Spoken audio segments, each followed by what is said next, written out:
like, these people are going to make me miss my flight. I'm going to be late. But I was like, no, you know, everything is going to be fine. God is by my side.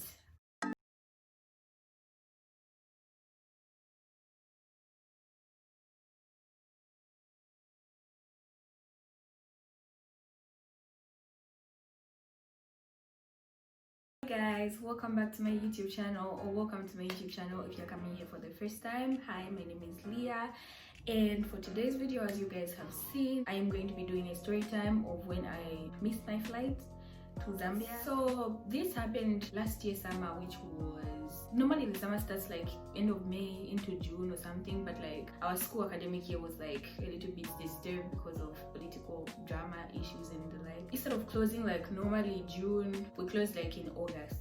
Yeah, so I had to go home in August. Yeah, so you know, everything was okay. I had already booked my flight and everything like that. I booked a flight with Emirates. Yeah, I'd even booked a hotel and everything like that. Like I was so ready, you know, everything packed. And yeah, so 2 days before my day of leaving, I made a program rather with a certain taxi driver, like, oh hey, can you come pick me up and take me to the airport the day after tomorrow and stuff like that. He's like, okay, cool, I'm going to come. And then, since I'm not dumb, I called like 3 different people. Then everyone was just like, okay, cool. And the next day, I did remind them to say, oh, hi, I'm just reminding you that there's this thing I'm having tomorrow. And they're like, yeah, of course I know. Yeah, then the day came. I had a flight from Oran to Algiers, because I'm not in the capital city. The capital city is Algiers, and I'm in Oran. The flight was for 9 hours. You know, I woke up, prepared myself and stuff. I started to call the people, you know, the drivers. I call for the other guy, it was ringing but no response. The other one was off, and the other one was ringing again and no response for like a long time. I was like, oh, okay, no, maybe it's still early in the morning, let me like go prepare myself and stuff. I'll come back and like try to call them again. So I came back, tried to call them again, and then the other one, the one that was just ringing, it just continued ringing. The one that was off was still off, and the other one was ringing, but this time someone answered, and it was a woman, and she was speaking Arabic. So I'm like, I told the woman to say, oh, I'm looking for this and this a person, because I knew his name. She continued saying things in Arabic and like I couldn't understand. I'm like, I don't know what you're saying, but I have a program with this guy. He's supposed to come and pick me up to take me to the airport. I have a flight very soon and I'm going to be late. She kept like speaking Arabic, so I just like left it alone. I tried to call the other two, nothing. I started to get worried, you know. I was like, these people are going to make me miss my flight. I'm going to be late. But I was like, no, you know, everything is going to be fine. God is by my side. That's how. At this point, I was even done preparing myself and stuff. So I called all the lines again. It was the same thing. The other number, the lady still picked up. And then this time it's like, I think she called somebody younger to come and speak French. Yeah, so the younger person she called was like, no, he's gone for work. Something like he's gone for work, he's left his phone. I'm like, I am work. Me coming to pick me up is work. How can he go to work without his phone? I was so upset, you guys. I was so mad. I just was so disappointed, and like time was running out. I was so out of options, and like by then Yasir wasn't like a thing in Oran. Okay, maybe it was a thing, but like I just never used to use it. Like I wasn't like familiar with it and stuff, so it didn't even cross my mind to say let me call Yasir or anything like that. Yasir is like Ulendo in Zambia. It's like Uber. Yeah, so then that's how I just went outside with my suitcases and everything. I just went outside and like I just stopped a normal taxi, you know, like normal cab. I wasn't so late actually. We managed to get the airport, according to me, on time. According to me, I managed to get the airport on time, the local airport, for me to get on my flight to go to Algiers. Then there I reached, and then checking in had already started and stuff. So there were like lines for checking in and stuff. So I asked someone like, where's the line for Algiers? Then the man pointed, and there were like 2 people. By the time I was going there, the other person left. Then there was the last person. After that person managed to do their checking in and stuff. I don't know if they knew each other with the lady who was in front of me or something, but they decided to chat. And I was there like, I'm waiting, because like it was a few minutes before checking in could end. But then the fact that the time for checking in actually ended when I was on the line, like while that woman was still talking to the guy who was doing the checking in stuff. So I was like, anyway, I'm sure it doesn't matter because I got here before the time was up. And then after the lady just passes and the man just closes the thing, I'm like, hello sir, it's time for me to check in. And then he's like, you're late. I'm like, no, I wasn't late. I came here on time, but you were chatting with your friend. That's not my problem. I was standing here. When I stood here, checking in time wasn't already done. Like, I was within the checking in period. Then he's like, no, but by the time you're reaching here where I am, it's already done. You're 2 minutes late. Guys, I was like, 2 minutes? You're seriously going to count 2 minutes? And not like I got there 2 minutes late. I was already on the line. That 2 minutes actually got there because I was waiting for the person who was in front of me, who was chatting, who was having a conversation, and they laughed with the guy who was doing that. You guys are so upset. I tried to beg. I was like, I have a connecting flight in Algiers. I can't miss it. If I miss that flight, I'm done. Like, it's the end. The guys was like, that's not my problem. C'est pas mon problème. What? Like, I was so done. I was so confused. I didn't know what to do. I didn't know what to think. I didn't know if to call my parents. I was confused. I kept begging you guys, please, Messi, please, Sibu. I have a flight. I removed my air tickets for the flight from Algiers to Lusaka. I'm like, look, I have a flight. The Emirates flight from Algiers to Lusaka was leaving at 16:05. Yeah, 16:05 to be precise. They showed each other. Then I don't know, one of them was just like, no, you know, like, just leave her and stuff. And I was just like, oh my god. After begging, you know, I don't know who I didn't beg to. I begged to everyone I saw who's just like looking airport attire. I'm like, hello, please talk to this man for me. Please, I have a flight to catch. Please. Amwapeeling. And everyone was looking at me. Like, everyone was looking at me like, what's going on? I was famous at the airport that day. I just felt like there's no hope. No one is really like accepting anything. That part where you do immigration and stuff, they had even closed. I was like, so I had to sit down. A certain woman found me. She's like, were you left by the other flight? And I was like, yeah, they left me and stuff. And she's like, oh, no problem, don't worry, they'll put you on the next flight. That's normally what they do. If you're left on one flight, they'll put you on the next flight. So as soon as the next flight, she's like, it's at 13 hours. And I'm like, 13 hours? And I have a flight leaving at 16 hours from Algiers. I was just like, oh god.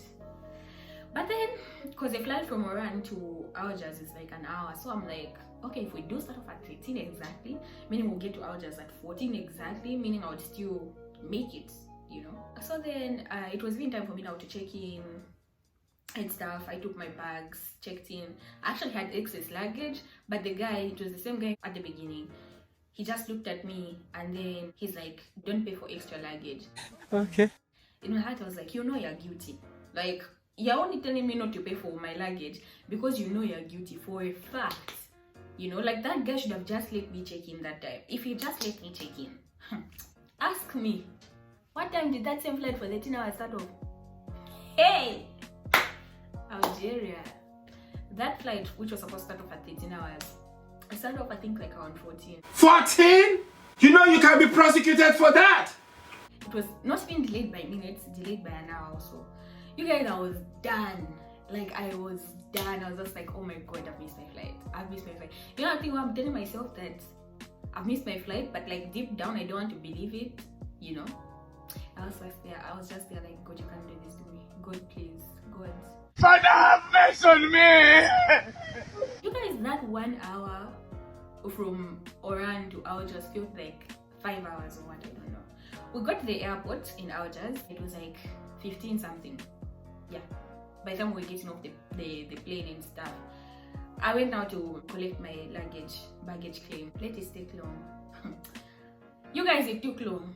It was like 15:40 something. I was still waiting. I got my bags at like 15:55, somewhere there. And like at this point, I knew for a fact that they've left me because like my flight is supposed to leave at 16:05. It's 15:50 and I'm still there. I managed to get my bags. By the time I got to like the international airport, my flight had already gone. But for some reason, I still wanted to enter in the airport. I don't know. I think it was 16:05 at the time I was getting to the gate of like the airport, of which like 16:05 the flight is taking off. But for some reason, I still wanted to go, so I still went. And then I was there, and then the woman was asking me, you know, because like when you're entering, they like ask you which flight you're using so that they can direct you where to go in case you don't know and stuff. So I was like, Emirates. And she's like, you, Emirates has left you.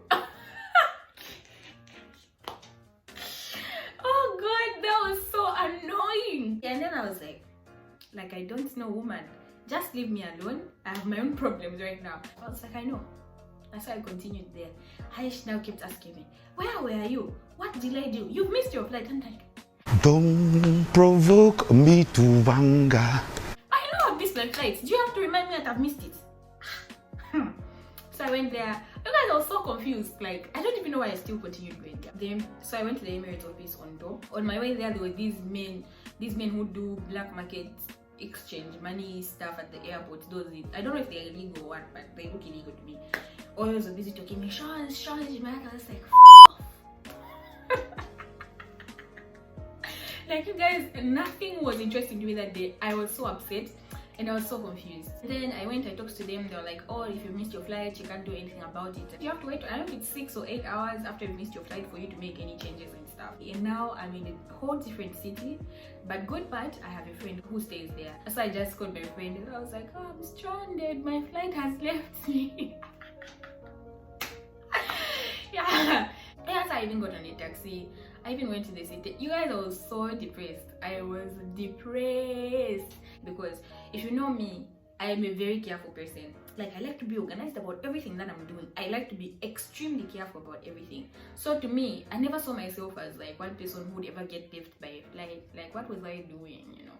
But like, at the end of the day, it wasn't my fault. Those taxi drivers did me shakara, and then yeah, that happened. I waited. The next day I went to the headquarters for the Emirates office and stuff.